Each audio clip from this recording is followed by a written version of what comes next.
I woke up shivering in the dark, my breath turning to fog in the freezing air.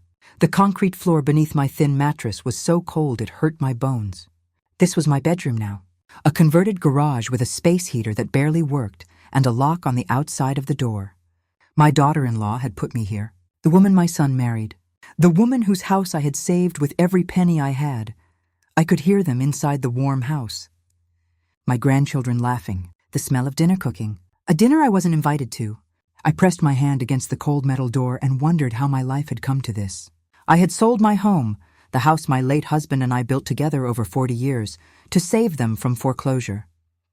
And this was my reward, a garage, treated like I was nothing, like I didn't matter. But then one morning, there was a knock. Not on the garage door, on their front door. And when my daughter-in-law opened it, her face went pale. Standing there was someone who would change everything.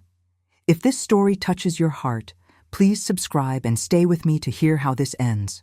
Drop a comment telling me where you're watching from. You might see your own family in this story. My name is Dorothy Patterson, but everyone has always called me Dot. I'm 68 years old, and until 18 months ago, I had what I thought was a beautiful life. My husband James and I had been married for 43 years. We raised our son Michael in a lovely 3-bedroom house in a quiet neighborhood with tree-lined streets and neighbors who knew each other's names.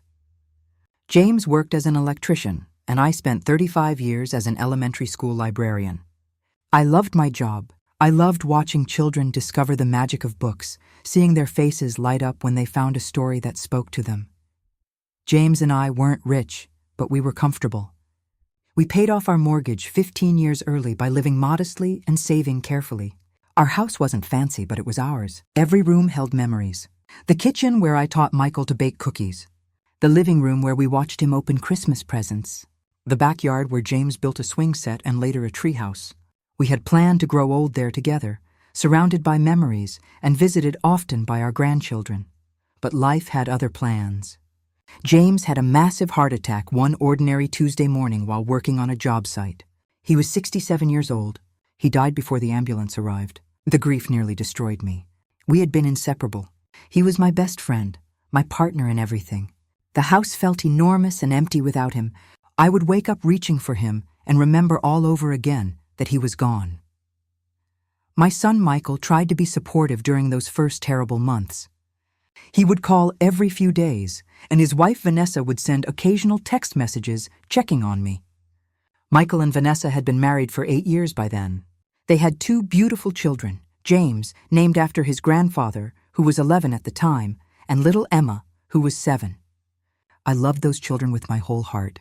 Being their grandmother was one of my greatest joys. I had always tried to have a good relationship with Vanessa.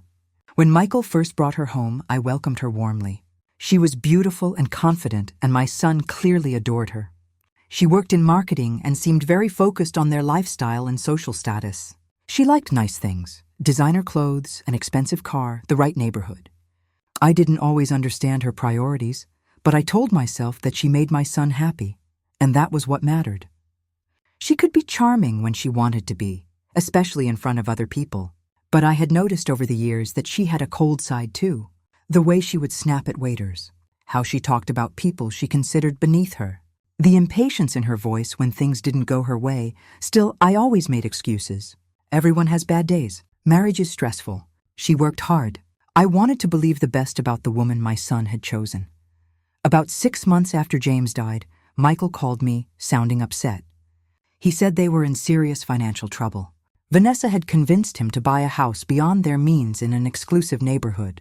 It was important for their image, she had told him. Important for the children's future, for their social connections. But Michael's salary as a mid-level manager couldn't keep up with the mortgage, owners' association fees, and Vanessa's spending habits. They had maxed out credit cards. They had taken out a second mortgage. And now, Michael told me with shame in his voice, they were 3 months behind on their mortgage payments. The bank had sent a foreclosure notice. They could lose everything. My heart broke for him. He was my only child. The boy I had raised, the man James and I were so proud of. I couldn't stand hearing the desperation in his voice. He didn't directly ask me for money, but I could hear what he wasn't saying. He needed help. His family needed help. And I had the means to provide it. James and I had owned our house free and clear. In our neighborhood, houses were selling for around $185,000. It wasn't a fortune, but it was everything we had worked for. It represented 40 years of marriage, of building a life together. But what good was a house, I thought, if my son's family ended up homeless? What good were material things compared to family? I made the decision quickly, maybe too quickly. I put my house on the market. It sold within 3 weeks to a young couple expecting their first baby. I remember standing in the empty living room on my last day there, looking at the nail holes in the walls where our family photos had hung. I cried, but I told myself I was doing the right thing. Family takes care of family. That's what James would have wanted. I gave Michael the entire amount from the sale, $185,000. Every penny. It was enough to pay off their mortgage arrears, consolidate their debts, and give them a fresh start. Michael cried when I told him what I was doing. He hugged me tight and said I was saving their lives. Vanessa smiled and thanked me, though her smile never quite reached her eyes. But she said all the right things. She said I was so generous. She said they would never forget this. And then Michael said something that sealed my fate. He said that since I was selling my house, I should move in with them. They had plenty of space, he said. It would be wonderful to have me close by. The children would love having their grandmother right there, and they would take care of me as I got older. It was the least they could do after everything I had done for them. I felt such relief when he said that. The thought of finding a small apartment somewhere, of being alone with my grief in an unfamiliar place, had been weighing on me. But living with my son's family, being close to my grandchildren, having family around me during this difficult time, it felt like a blessing, like maybe this was all meant to be. I could sell my house, save my son's family, and gain a home where I was needed and loved. I should have seen the warning signs. When I mentioned moving in, Vanessa's smile had frozen. She recovered quickly, agreeing with Michael, but there was something in her eyes, something cold. But I pushed the thought away. I told myself I was being paranoid, reading things that weren't there.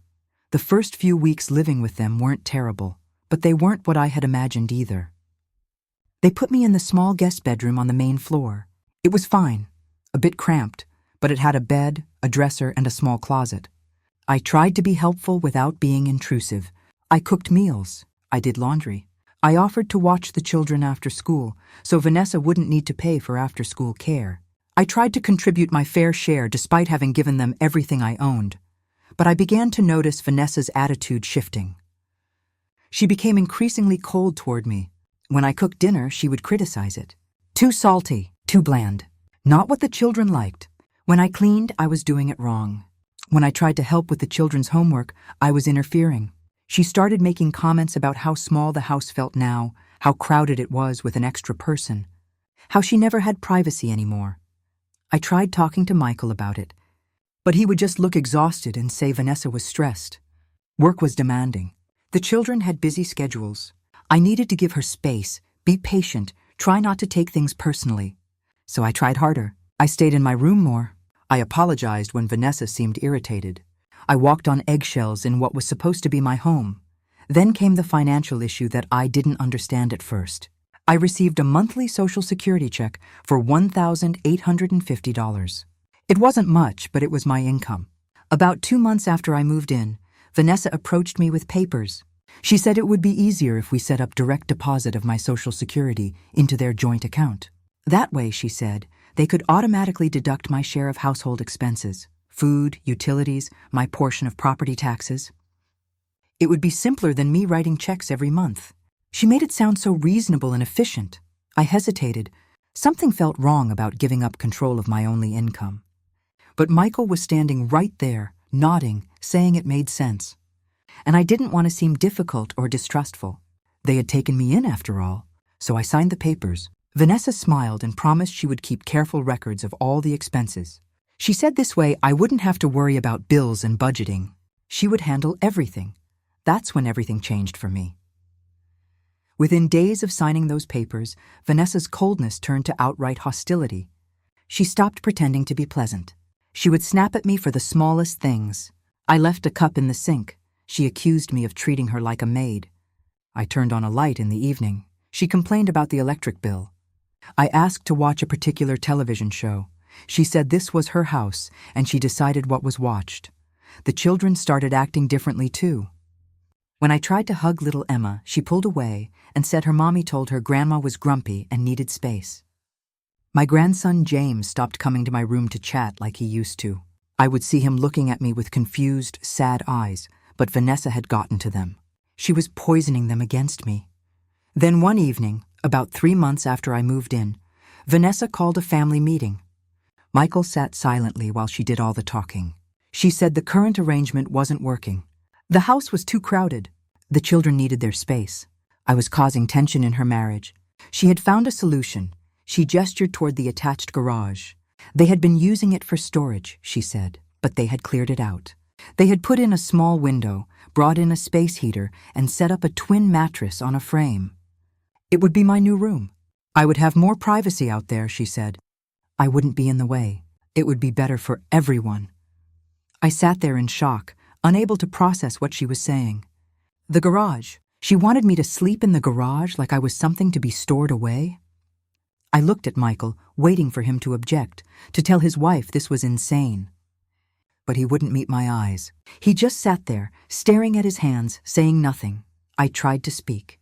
I tried to say that I couldn't live in a garage, that I had given them everything, that I deserved to be treated with dignity.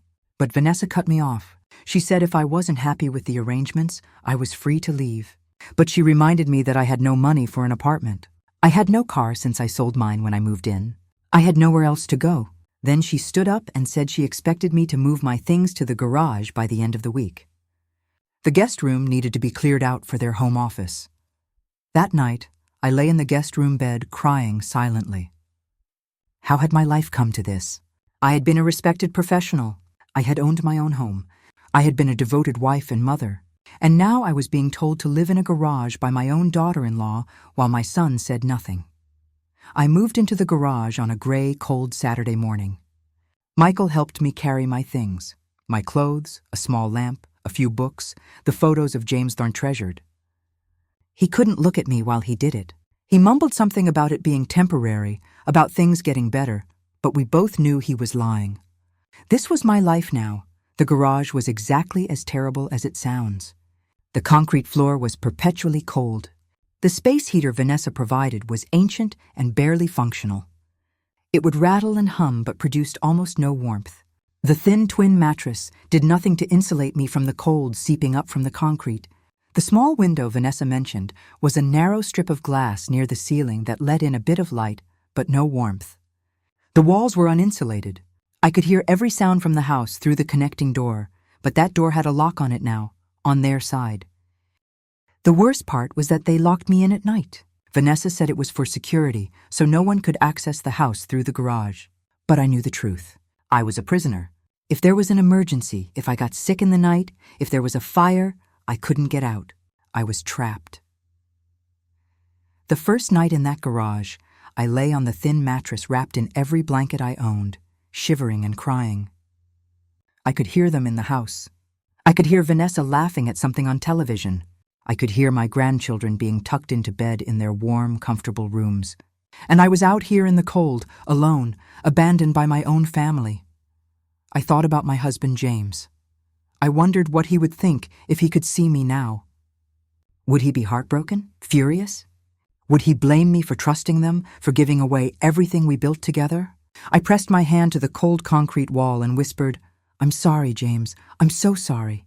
That's when I understood. This wasn't temporary. This was my new reality. I had given them everything. And in return, they had given me a garage, a space heater that didn't work, and a locked door. The daily routine Vanessa established for me was degrading and isolating. She would unlock the garage door from inside the house each morning around 7:30, sometimes 8 if she felt like sleeping in. I wasn't allowed to use the bathroom during the night, so I had to keep a bucket in the corner of the garage.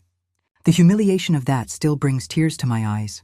I was 68 years old, a widow, a retired professional, and I was using a bucket because my daughter-in-law wouldn't let me access a bathroom at night. Once she unlocked the door in the morning, I had exactly 30 minutes to use the bathroom, shower if I needed to, and return to the garage. Vanessa would time me. If I took longer, she would stand in the hallway tapping her designer nails on her phone and making comments about her schedule and how inconsiderate I was being. The bathroom I was allowed to use was the small powder room near the laundry area, not the guest bathroom I had used before. Vanessa said the good bathrooms were for family. Meals were another humiliation. Vanessa would prepare a plate of food and bring it to the garage, usually whatever leftovers they had. Sometimes it was enough, sometimes it wasn't. She never asked what I wanted or needed. She would hand me the plate without making eye contact, like I was some stray animal she was obligated to feed. I ate alone in the cold garage, sitting on my mattress with the plate in my lap. I could smell whatever delicious dinner they were having inside. Vanessa was actually an excellent cook when she wanted to be, but I never got to share it. Never got to sit at the table. Never got to eat with my grandchildren. Speaking of my grandchildren, that was perhaps the cruelest part of all. Vanessa had forbidden them from visiting me in the garage. She told them I was sick and needed rest, that I was contagious, that I had become mean and didn't want to be bothered. I would see them sometimes through the small window when they played in the backyard, and my heart would ache with longing. Little Emma, who used to curl up next to me and have me read her stories.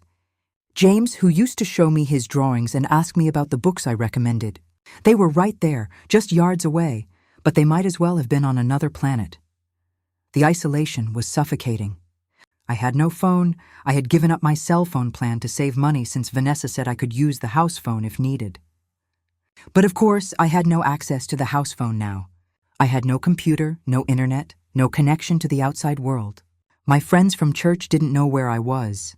My former colleagues from the library had no way to reach me. Vanessa had effectively erased me from existence. The cold was relentless. This was autumn moving into winter, and the temperature dropped steadily. The inadequate space heater did almost nothing. I slept wearing layers of clothing under my blankets and still woke up shivering. My joints ached constantly. My hands developed painful chilblains from the cold. I could see my breath in the air most mornings. I tried to tell Vanessa that I needed a better heater, but she said the electric bill was already too high because of me. She said I should be grateful for what I had. The worst nights were when it rained. The garage had a small leak in the roof that I hadn't noticed at first. When it rained, water would drip down onto the concrete near my mattress. I had to move everything to avoid the water.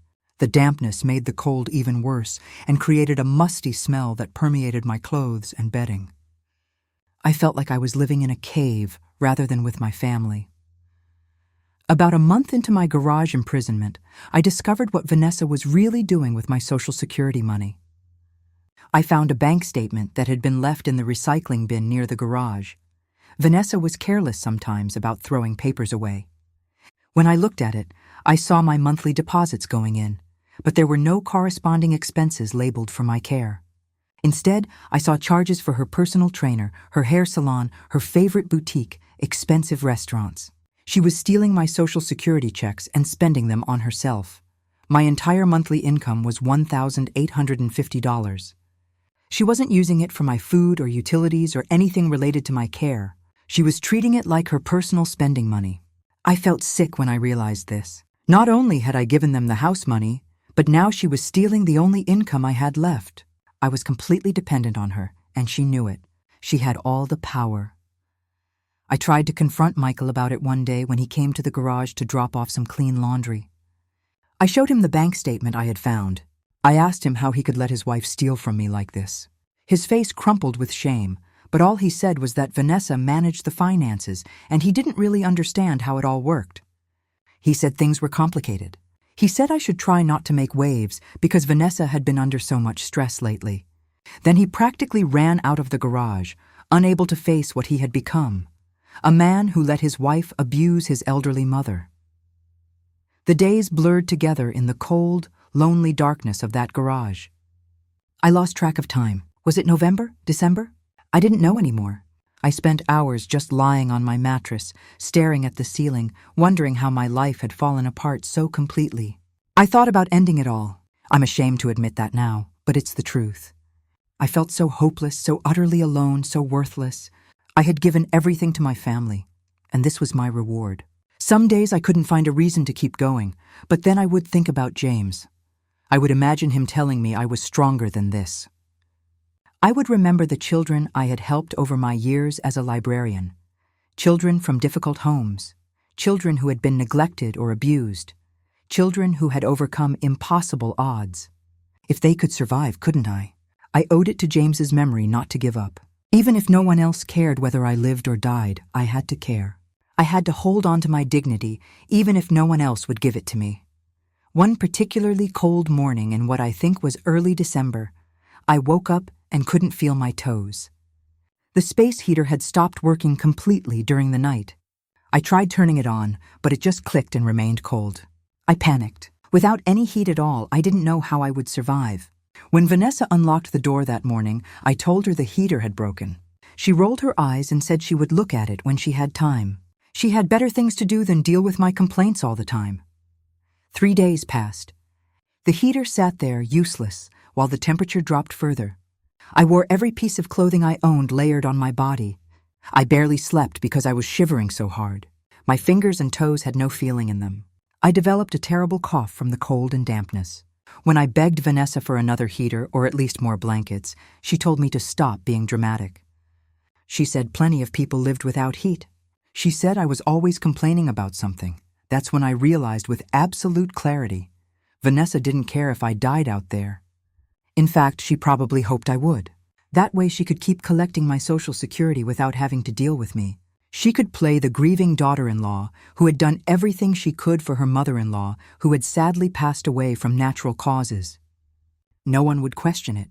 An elderly widow in grief living in a cold garage?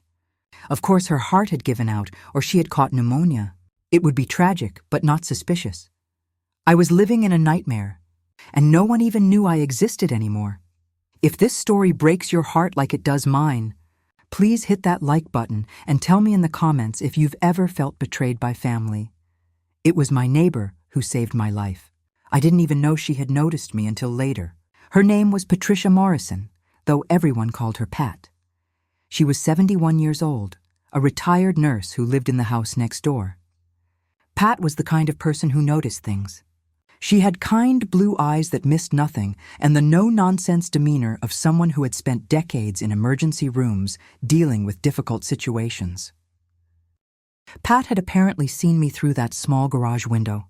She had noticed that I was always in there, that I never seemed to leave, that I looked increasingly thin and pale.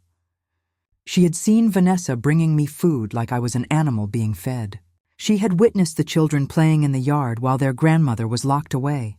And Pat, with her years of nursing experience, recognized elder abuse when she saw it.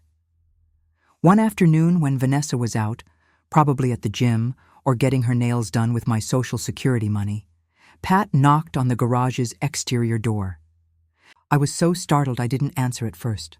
No one ever knocked on that door. But she called out, "Dorothy? My name is Pat. I live next door. I've been worried about you. Can we talk?" Her voice was so kind, so genuinely concerned, that I started crying before I even opened the door. When I unlocked it and she saw me standing there, wearing 3 sweaters layered over my clothes, visibly shaking from cold, probably looking like a ghost of my former self, her face filled with such compassion and anger that I nearly collapsed with relief. Someone saw me. Someone cared. Pat came inside the garage and looked around with a professional assessment. I watched her take in the broken space heater, the thin mattress on the concrete, the bucket in the corner, the dampness from the leak, the inadequate blankets. Her jaw clenched. She asked me how long I had been living like this. When I told her, when I explained about selling my house, about the Social Security theft, about being locked in at night, I saw tears in her tough nurse's eyes. She immediately took action. She said what was happening to me was elder abuse and financial exploitation. She said it was illegal and criminal. She said she was going to help me. First, she went home and brought me a proper electric blanket, a thermos of hot soup, and a warm coat. She told me to hide these things because Vanessa would probably take them if she saw them. Then Pat said she was calling Elder Protective Services and that she would document everything she had witnessed. I was terrified. I told Pat that Vanessa would be furious, that I had nowhere else to go, that Michael would be caught in the middle. But Pat took my hand. I remember her warm, strong hand holding my frozen one, and she said, "Dorothy, you are being abused. You gave these people everything, and they are literally leaving you to freeze to death. This is not okay. You deserve so much better. Let me help you." For the first time in months, I felt a tiny spark of hope. Pat documented everything. She took photographs of the garage through the window when Vanessa wasn't home. She wrote down dates and times of things she had witnessed. She talked to other neighbors who had wondered why they never saw me anymore. And then she made calls to the County Elder Protective Services hotline, explaining in her professional, credible voice exactly what was happening at this address. Within 3 days, a caseworker named Sophia Martinez arrived. She was a woman in her mid-30s with kind brown eyes and a calm demeanor. She carried an official county badge and a tablet for taking notes. When she knocked on the main house door, Vanessa answered in her expensive athleisure wear, her designer coffee cup in hand, putting on her most charming smile. Sophia identified herself and said she was following up on a report of potential elder abuse. I watched through my small window as Vanessa's face went pale and then flushed with anger. She denied everything at first. She said I lived there voluntarily. She said I was difficult and demanding. She said she had bent over backwards to accommodate me. She tried her manipulation tactics, but Sophia had seen this before. She asked to speak with me privately. Vanessa had no choice but to unlock the garage and let Sophia in. When the caseworker saw where I was living, her professional composure slipped for just a moment. She looked horrified. She began asking me questions while taking photographs with her tablet. How long had I lived here? What were the sleeping arrangements? Did I have access to heat and bathroom facilities? Was I free to come and go? Did I receive my Social Security income? Was I receiving adequate food and medical care? I answered honestly. I was past the point of protecting Vanessa or worrying about family loyalty. I told Sophia everything. About selling my house. About the Social Security theft. About being locked in at night. About the broken heater and the cold and the isolation from my grandchildren. About having to use a bucket. About the humiliation and fear and hopelessness. Sophia's face grew increasingly grim as she documented everything. She told me that what was happening to me constituted multiple forms of elder abuse: physical neglect, financial exploitation, emotional abuse, and unlawful imprisonment. She said she would be filing an emergency protective order and referring my case for criminal investigation. She also gave me contact information for legal aid services that specialized in elder law. When Sophia went back into the house to speak with Vanessa, I could hear the raised voices. Vanessa was trying to defend herself, claiming I was exaggerating, claiming she had been nothing but generous. But Sophia had seen the evidence. She had the photographs. She had my statement. And she had Pat's witness testimony documenting months of observations. Before Sophia left, she told me that I could not remain in this situation. She was mandating that either the living conditions be immediately corrected or I be removed to a safe environment. She gave Vanessa 24 hours to provide appropriate housing accommodations within the home or face immediate intervention. She also informed Vanessa that the financial exploitation allegations would be investigated and could result in criminal charges. That night, Vanessa was in a rage. She stormed into the garage and screamed at me, calling me ungrateful, calling me a liar, saying I had ruined everything. She said I had turned some nosy neighbor against her. She said I was trying to destroy her family. She said if I thought things were bad before, I had no idea what she was capable of. Then she left, slamming the door so hard the whole garage shook. I was terrified, but I was also something else. I was angry. For months I had been passive, accepting the abuse because I felt I had no choice. But now someone had validated what I already knew. This was wrong. I didn't deserve this, and I had rights. The next morning, Pat came to check on me again. She brought me breakfast and sat with me while I ate. She told me she had called the legal aid number Sophia had provided and made an appointment for me with an attorney. The attorney's name was Rachel Goldstein, and she specialized in elder law. She had agreed to take my case immediately given the emergency circumstances. The appointment was set for that very afternoon. Pat drove me to the legal aid office in her car. It was the first time I had left that property in months. I felt disoriented being outside, seeing other people, being in a moving vehicle. The world had kept going while I had been locked away. When we arrived at the office, Attorney Goldstein met us in the reception area. She was a woman in her late 40s with dark brown hair and sharp, intelligent eyes. She shook my hand firmly and said, "Mrs. Patterson, I've reviewed the basics of your case. Let's talk about how we're going to fix this. For the next 2 hours, I told Rachel Goldstein everything. She took detailed notes, asked specific questions, and frequently shook her head in disgust at what Vanessa had done. When I finished, she laid out my legal options. First, she would file for an emergency protective order to ensure my immediate safety. Second, she would pursue financial exploitation charges since Vanessa had clearly stolen my Social Security income. That was a criminal matter. Third, she would help me file a civil lawsuit to recover the money that was rightfully mine. Fourth, she would explore getting me emergency housing assistance since I was now effectively homeless.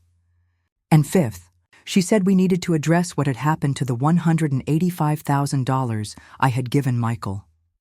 I had been so focused on the recent abuse that I hadn't even thought about that money. Rachel explained that if I had given them the money under duress or with the understanding that they would care for me in return, there might be grounds to argue that this was a contract they had violated. It was complicated, she said, but we had options. Before I left her office that day, Rachel gave me her cell phone number and told me to call her immediately if I felt unsafe. She said she would have preliminary paperwork ready to file within 48 hours. She also put me in contact with a social worker who could help me find emergency housing. When Pat drove me back to the house, I felt different. I felt like maybe, just maybe, I had a chance at getting my life back. 3 days later, there was a knock at the front door. I heard it from the garage, that same firm, authoritative knock that had changed everything when Sophia had arrived. But this time, it was attorney Rachel Goldstein, and she wasn't alone. She had brought another official-looking woman who worked for Adult Protective Services, and they were there to serve legal papers.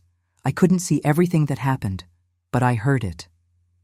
Vanessa opened the door, and I heard Rachel identify herself as my attorney.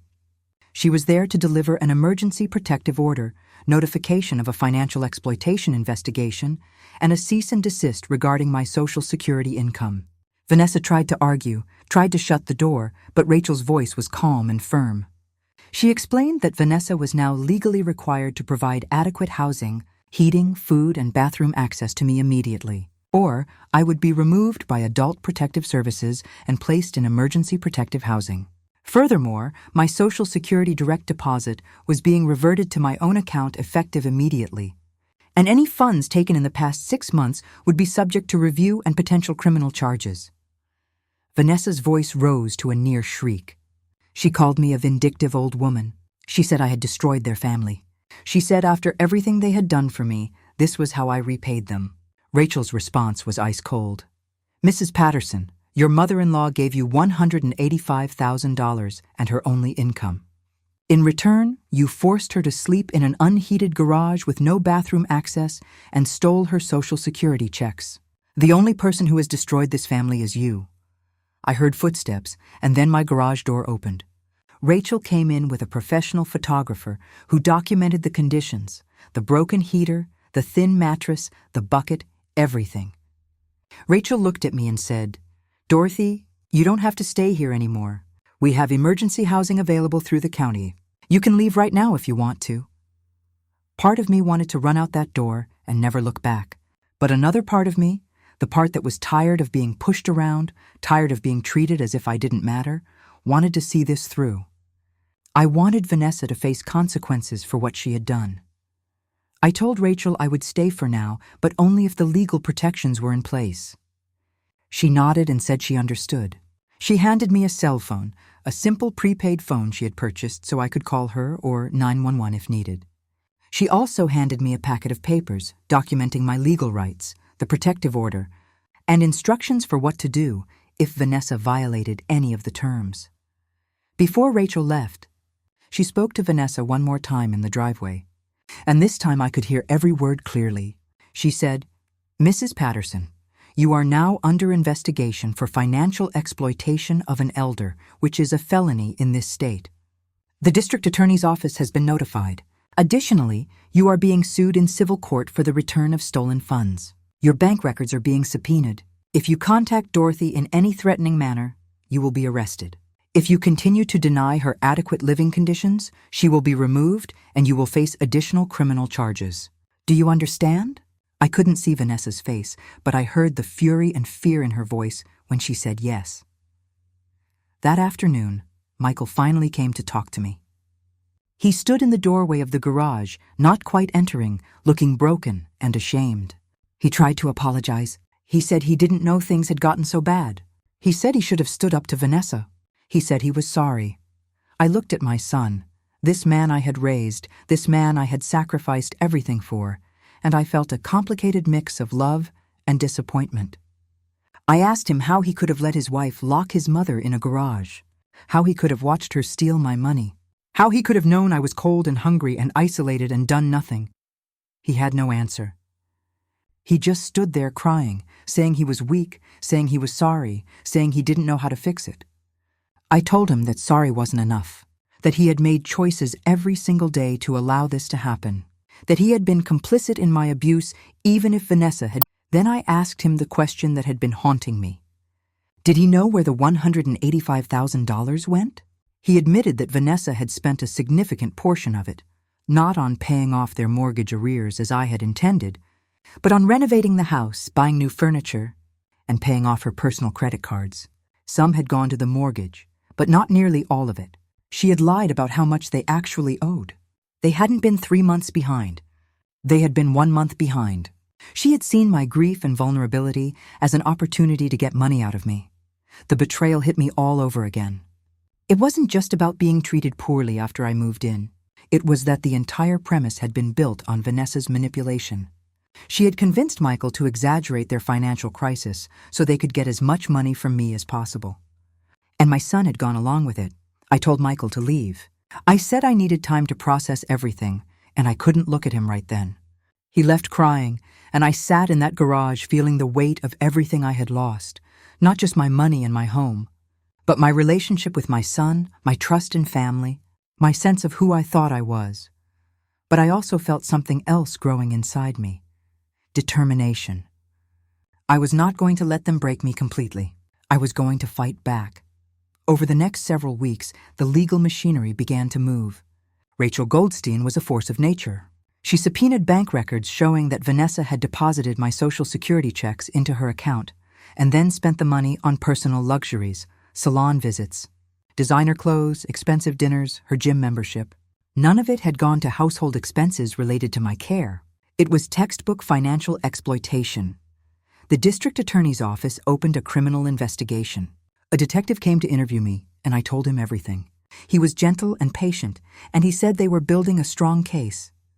He also interviewed Pat, who provided her witness testimony about what she had observed over months, me confined to the garage, looking increasingly frail, being treated like a prisoner. The social worker Rachel had connected me with helped me find a small senior apartment through a county assistance program. It wasn't much, just a studio apartment in a subsidized senior living complex, but it was warm and clean and mine. I moved in with the few belongings I had left. Pat helped me furnish it with donations from her church. A comfortable bed, a small table and chairs, a reading lamp, some dishes and cookware. For the first time in months, I slept through the night without shivering, without fear, without the sound of my family laughing on the other side of a locked door. My grandson James found out where I was living. He was 12 years old enough to understand that what his mother had done was wrong. He showed up at my apartment one afternoon with his dad. Michael hung back looking ashamed, but James ran to me and hugged me tight. He said he was sorry for not visiting me in the garage. He said his mom had told him I was mean and didn't want to see him, but he never really believed it. He said he missed me. I held my grandson and cried. I told him none of this was his fault. I told him I loved him and I would always love him. He asked if I would still be his grandma, and I promised him that nothing could ever change that. Michael asked if we could talk. We sat at my small table while James explored the apartment, and Michael told me he was filing for divorce. He said he finally saw Vanessa clearly for who she was, a manipulative, cruel person who had used both of us. He said he knew I probably couldn't forgive him, but he wanted to try to make things right. He had already contacted an attorney about getting back some of the money Vanessa had stolen from me through the divorce proceedings. I didn't know what to feel about Michael. He was still my son. I still loved him, But our relationship had been damaged, perhaps irreparably. I told him I needed time, that I couldn't just forget months of suffering, but I also told him I was glad he was finally standing up, even if it was later than it should have been. The criminal case against Vanessa moved forward. The evidence was overwhelming. Bank records, witness testimony, photographs of the garage conditions, my own detailed statement, adult protective services documentation. It all painted a clear picture of systematic elder abuse and financial exploitation. Vanessa's expensive attorney tried to argue that it was a family misunderstanding, that I had lived in the garage by choice, that the Social Security arrangement was something I had agreed to. But Rachel systematically demolished every argument with evidence. In the end, Vanessa took a plea deal to avoid trial. She pleaded guilty to felony financial exploitation of an elderly person and misdemeanor neglect. She was sentenced to 18 months in county jail, followed by probation. She was also ordered to pay restitution of the full amount of Social Security money she had stolen, $11,100 for 6 months of checks. The judge was harsh in his sentencing remarks. He said that elder abuse was a particularly heinous crime because it targeted society's most vulnerable members, and that Vanessa had betrayed every duty of family care for personal gain. I sat in the courtroom when the sentence was handed down. Vanessa glared at me with pure hatred, but I didn't look away. I had found my strength. I was no longer the frightened, broken woman shivering in a garage. I was a survivor who had stood up for herself and won. The civil case took longer, but Rachel pursued it relentlessly. She argued that the $185,000 I had given Michael had been given with the clear understanding that I would be cared for in return, essentially a life care contract. Since that contract had been violated in the most egregious way possible, I was entitled to the return of those funds. Michael cooperated fully, testifying that his mother had given the money specifically so she could live with them and be cared for in her old age. He acknowledged that contract had been broken. The judge agreed. He ordered that whatever remaining funds could be recovered from Vanessa's assets would be returned to me, and Michael was ordered to repay the rest over time. It wouldn't happen overnight, and I would never get back everything I lost. But it was justice. Before you go, I want to hear from you. Where in the world are you watching this from? Drop your city or country in the comments below. And if this story touched your heart, please subscribe for more stories of strength and redemption. Have you ever experienced family betrayal or seen an elder mistreated? Share your thoughts in the comments. Today, I live in my small senior apartment, and I am at peace. It's not the house James and I built together. It's not the life I imagined, but it's mine, and I am safe and warm and free. Pat has become one of my dearest friends. We have coffee together twice a week, and she includes me in activities with her church community. I've made other friends in the senior complex where I live. There's a book club, fitting for a former librarian, and I've rediscovered my love of reading without interruption or fear. My grandson James visits me regularly. Michael brings him on weekends, and we spend time together, building a new relationship that's separate from the trauma. Little Emma has started coming too, now that she's old enough to understand what happened. She told me recently that she was sorry for believing her mommy's lies about me. I told her she was just a child, and children aren't responsible for adult problems. Michael and I have a complicated relationship now. We're rebuilding slowly, and I've come to accept that he's deeply flawed, but also genuinely remorseful. He's in therapy working through his issues. He pays me a portion of the money back each month, not because the court is forcing him at this point, but because he says he needs to make amends. I've forgiven him, though I haven't forgotten. Some scars don't fully heal, but they can become part of your story rather than your entire story. Vanessa served her jail time and was released last year. I heard through Michael that she lost custody of the children in the divorce. She's living with her parents now and working a minimum wage job because her conviction made it hard to find work in her former field. She's lost everything she valued: her status, her lifestyle, her family, her reputation. The community knows what she did. Mutual acquaintances cross the street to avoid her. That's her karma. I sometimes think about what I lost: the house, the money, the years of my life I spent in grief and fear. But I also think about what I gained. I learned that I am stronger than I ever knew. I learned that asking for help isn't weakness. It's survival. I learned that family isn't just about blood relations. It's about the people who show up for you when you need them most, like Pat did. I learned that even when you feel completely powerless, there are systems and people who will fight for justice if you can find the courage to reach out. Looking back now, I understand that my suffering had a purpose, though I never would have believed that while I was living through it. My story has been used by elder advocacy groups to educate people about the warning signs of elder abuse.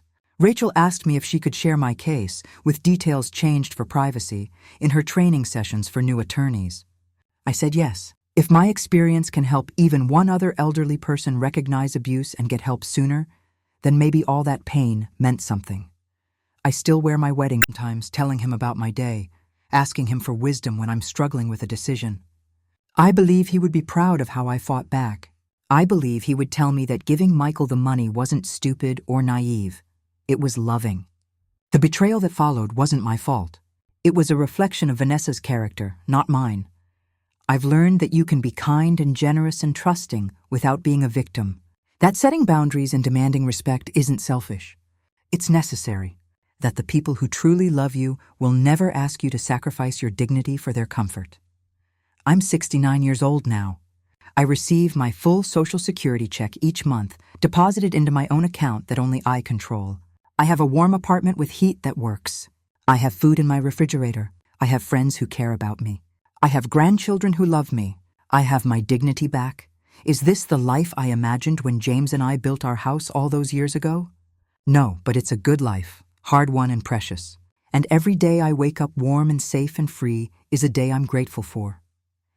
If there's one thing I want you to take from my story, it's this. You are never too old, never too powerless, never too isolated to stand up for yourself. There are people who will help if you can find the courage to ask. You deserve to be treated with dignity and respect, no matter your age, no matter how dependent you are on others.